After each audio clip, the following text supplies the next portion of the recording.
Dobrý deň, ste prišli s Marekom na vyšetrenie? Áno, pán doktor, ale sa vám tu niekde schoval. Pani, povedzte tomu vášmu nevychovanému Faganovi, že ja ho pod tým stolom vidím.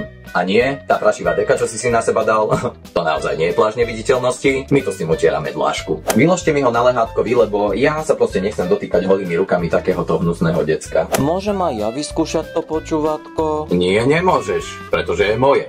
A navyše, máš nechutne špinavé ušiska. Trošku mi zakašli. Ja som ti povedal zakašľať a nie tu na mňa pluť ako zdechyňajúca ťaba. Pán doktor, tak čo mu mám teda dávať? Už sme všetko skúsili, nič nezaberá. Už ste skúsili alpu s cukrom? To veru nie. Tak mi neklamte do očí, pani, že už ste skúsili všetko. O týždeň na kontrolu. Ale... Áno, a 2 týždne bez telesnej. A môžete mi poslať ďalšieho pacienta. A koľko máš rokov, povieš pánovi doktorovi? Ja mám toľkoto rokov. To na čo tu na mňa mávaš tým pazúrom? Ja potrebujem počuť reálne čísla a nie tu tieto tvoje skopičiny obzerať. No a teraz ťa zaočkujeme, dobre? To čo je zaočkovať? To zoberiem injekciu s takouto veľkou ostrou ihlou, tou ti prerazím kožu až do mäsa a pustím do teba zmes chemických látok. Mama. Chcel by si dostať lízamku za to, že už nebudeš pišťať? Áno. Tak povedz svojej materi, potom nech ti kúpi, keď pôjdete odtiaľto domov. Nebojkaj, nemusíš sa báť tej injekcie, pretože v nej je čarovný prach z jednorožca a ja keď ju pichnem, už budeš navždy zdravý. A ako viete, že je v nej naozaj prach z jednorožca? Lebo som ho sám zabil, pomlel a nasypal do nej. Vieš? Mama. Viete, on je trošku hanblivý, pán doktor. Hanblivý? Ale ty nemôžeš byť hanblivý u pána doktora, lebo pán doktor potom nebude vedieť, čo ti je a umrieš nám tu na lehátku. To chceš? No ale ahoj, ty si Marek? To je váš syn? Je trošku nervózny, pán doktor. U Mazga ešte sme mu nezačali ani nič robiť, takže to nebude o nervozite, to bude vyslovene sprostosť. Pozri, ak nebudeš plakať, tak sa môžeš pohrať s touto krásnou bábikou. Ale ja nechcem bábiku. Nechceš bábiku? Tak maj hovno. Mama. Uznajte, že s vašim synom sa jednoducho nedá pracovať a vidíte sama, robil som tu maximum. Ozaj ma nezaujíma, že si sa so sestrou niekedy hral na doktora a že chceš byť doktor, ale nie si, tak zavri už tú chriapu a nekomentuj stále všetko, čo ti tu robíme. A nechytaj mi tu všetko. A teraz dáme takú včeličku ako naposledy, aby si bol zdravý, tak už bez toho teatra poprosím. Ma môžeš držať za ruku, dobre? Áno, pán doktor. Fuj, no takto týmto lepkavým pahilom to sa materi chyť radšej. No, pripravený? Ešte som ti to ani nepichol a už zjapeš. Vieš, čo to znamená? Že si hnusný klamár, alebo máš halucinácie a s tým ti tu ja nepomôžem.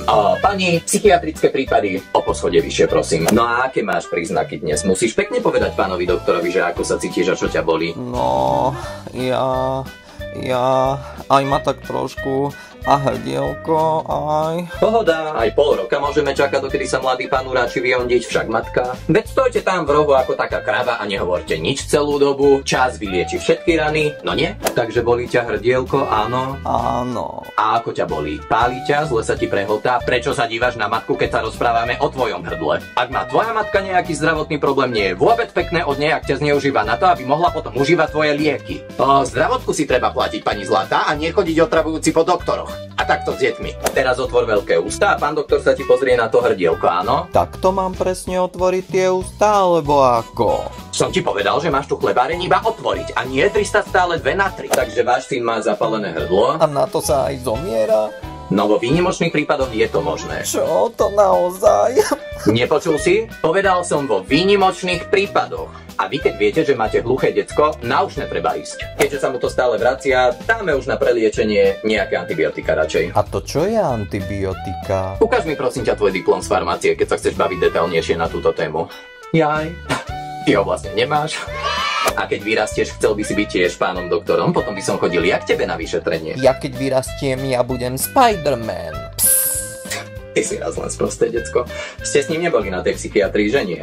A Marťankov užíva pravidelne? Veru nie, pán doktor. To nemyslíte vážne, tak váš syn neužíva Marťankov a vy nemáte hanbu sem prísť so vstýčenou hlavou, ženská? Bon, nechápem pani, prečo vás tak strašne znepokojuje, že ako bývalý veterinár budem ošetrovať vášho syna. Vy máte pocit, že medzi deťmi a inou domácou haveďou, ktorú zvyknú ľudia chovať, je snad nejaký rozdiel? No ale koho to tu dnes máme, Marečka? A čo máš, boláčik? Je to au, au, au. Ty máš tak hebunku tú srst, to je vidno, že panička sa o teba dobre doma stará. Srst? Teda lásky. A mohol by som prosím vás... Nie, fuj, zlý chlapec, sadni, ale najskôr ti tam idem dať nejaký igelik. Tuto do tejto nádobky budeme ešte potrebovať aj vzorku stolice, tak vás poprosím, choďte sa poprechádzať so synom tuto po chodbe, aby sa tam mohol niekde v rohu v pokoji vyšpiniť, dobre? Veľké ústa otvoríme, tak, dobrý chlapec, piškotka. Ja si tu teraz len niečo musím poznačiť. No čo sa dívaš, aport? No a teraz mi poriadne zaštekaj. Teda odkašli si. Výborne. Ja už mám za sebou stovky vyliečených detí a veru nepamätám, že by niekedy niekomu vadilo, že som veterinár. Prvá ste. Teraz budeš očami sledovať túto paličku, dobre? Dobre. Tak, dívame sa sem. A teraz na druhú stranu, na druhú. Dobrý chlapec, výborne, paša. Ako? Sa trápite s tou vzorkou moču? Aj som si myslel. Tu máte. Nech sa páči, aby sa mohol chlapec kľudne napiť. Teraz pôjdeme trošku otestovať tvoje reflexy, dobre? Aj ťa niekedy bolia kopítka, teda zadné labky, hovno, nohy bolia. No tak vyšetrenia máme za sebou, vám predpíšem taký silný krém na tú výražku a za pár dní ani nebudete vedieť, že mu niekedy niečo bolo, len pozor, po požití je toxický, takže budete musieť trošku zvýšiť dohľad nad tým, aby si stále neoblízoval ten miešok, dobre? Inak nasadíme golierik. Ale akože to tu máme, Tamarku. Dobrý deň sa praje. Dobrý ako komu? Aj s maminkou. Dobrý deň, pán doktor.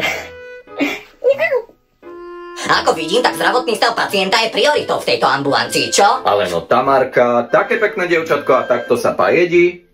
No s čím potrebuješ pomoc moja? Povedz pánovi doktorovi, čo sa stalo. Ošípal ma sršen do prsta a strašne to bolí. No, tak to je vážne, ale neboj, dáme na neho mastičku, dobre? Ale veď on uletel potom tak. Ako ho chcete chytiť? Ale ja nebudem mastiť toho sršňa, ale to miesto, kde ťa poštípal, vieš? Len mi musíš presne povedať, že kde. Veď som už povedala, že do prsta. A môžeš mi povedať aj konkrétnejšie, že ktorý to bol? Ako mám byť asi konkrétnejšia, keď všetky sršne vyzerajú rovnako? Ty si raz len brzda, decko, ozaj. Au, to bolí. Pán doktor, prosím vás, nenechávajte ju takto trápiť sa. Poradte, prosím, čo s ňou? Čo s ňou? No čo s takým debilom?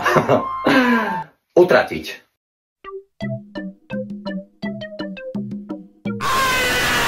To na toto si tie zdravotky platíme?